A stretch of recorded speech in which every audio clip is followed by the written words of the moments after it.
దేవభక్తి సాధన అనేది నిష్ప్రయోజనము కాదు.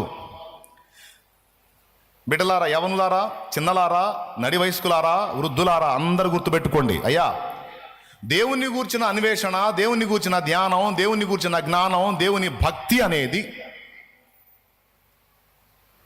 నిష్ప్రయోజనము కాదు. నీవు సరిగ్గా దేవుణ్ణి కలుసుకున్నట్లయితే, సరిగ్గా దేవభక్తి సాధన చేసినట్లయితే దేవుడు ప్రతి ఘట్టంలో నీకు తోడై ఉంటాడు అన్నది మాత్రమే కాకుండా, నువ్వు ఏది చేసినా అందులో అద్భుతమైనటువంటి వివేచనను నా దేవుడు నీకు ఇస్తాడు.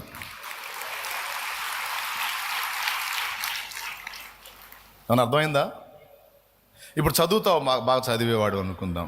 భక్తి సాధన మీద మనసు పెడితే చదువు ఎక్కదేమో అని కొంతమందికి ఉంటుంది. నేను చెప్పనా, నువ్వు దేవుని భక్తిని కరెక్ట్గా నువ్వు భక్తి సాధన చేసుకుంటూ, నువ్వు దేవుణ్ణి ప్రేమించి దేవునికి సరిగ్గా కనెక్ట్ అయ్యిగా నువ్వు ఉండగలిగితే, నీ క్లాసు మొత్తంలో కూడా ఎవ్వనికి లేనంత జ్ఞానం నీకు ఉంటుంది.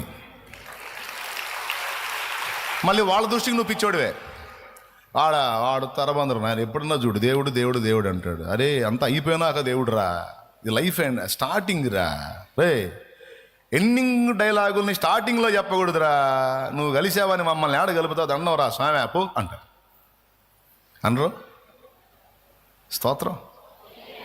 ఎన్ని ఎండింగ్లో డైలాగులు అంట. మరి ఎన్ని కాలాలకు రాయించుకొచ్చాడు బాండు?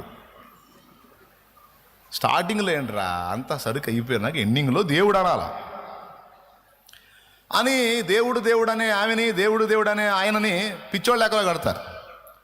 నేను చెప్పనా, ఎవడు పిచ్చోడు? భక్తి సాధన చేసేవాళ్ళు పిచ్చోళ్ళ, భక్తిహీనులు పిచ్చోళ్ళ? దేవుని ప్రేమించి దేవుని హత్తుకున్నవాడు చేయునదంతయు సఫలమగును. తపమున తలచిన నిన్నే గదా, జపమున గొలచిన నిన్నే గదా, తపమున తలచిన నిన్నే గదా, జపమున గొలచిన నిన్నే గదా, విఫలము చేసిన విజ్ఞాపనలకు, విఫలము చేసిన విజ్ఞాపనలకు సఫలత నీవే కదా.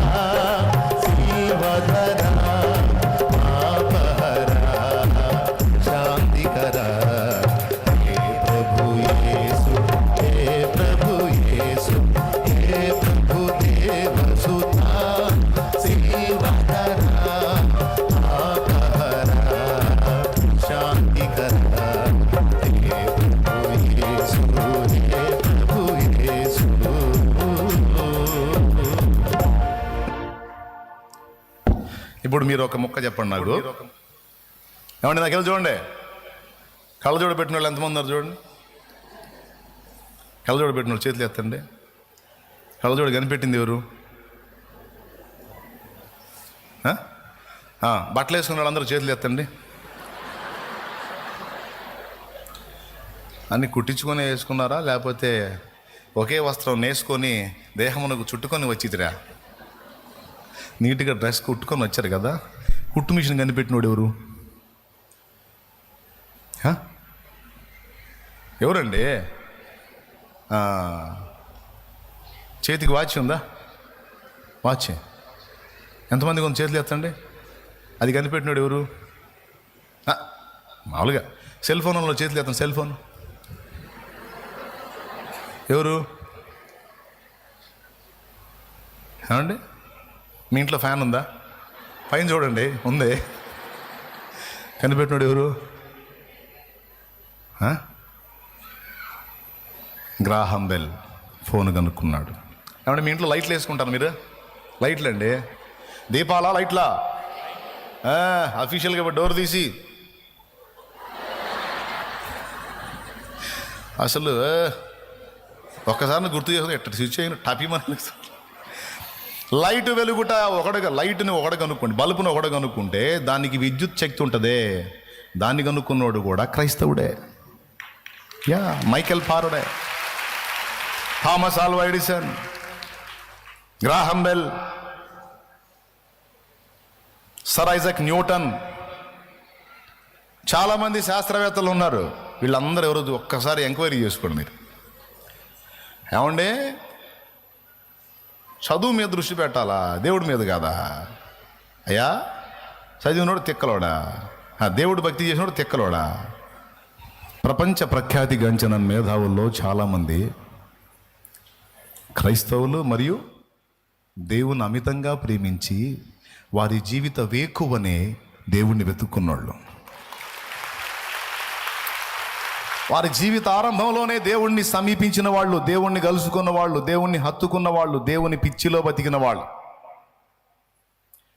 దేవుడు ఒకడిని ఘనపరచాలంటే, దేవుడు ఒకడిని ఎత్తిపట్టాలంటే ఓహో వాడు బతుకంతా ఫీట్లు చేయాల్సిన అవసరంలా. సరిగ్గా ఒక్క థాట్ ఇచ్చి ఇదిరా పాయింట్ చూడు అన్నాడంటే చాలు, ఇక సంవత్సరాలు పరిగెత్తినోడు పోతాడు. దేవుడు ఒక్క థాట్ అందించాడంటే చాలు, ఒక తలంపు అందించాడంటే చాలు, ఆ తలంపును బట్టి ఎవడైనా ఒక ఆవిష్కరణ జరిగిస్తే ఇక వాడు మేధావే ప్రపంచంలో. ఎంతమందికి అర్థమైంది?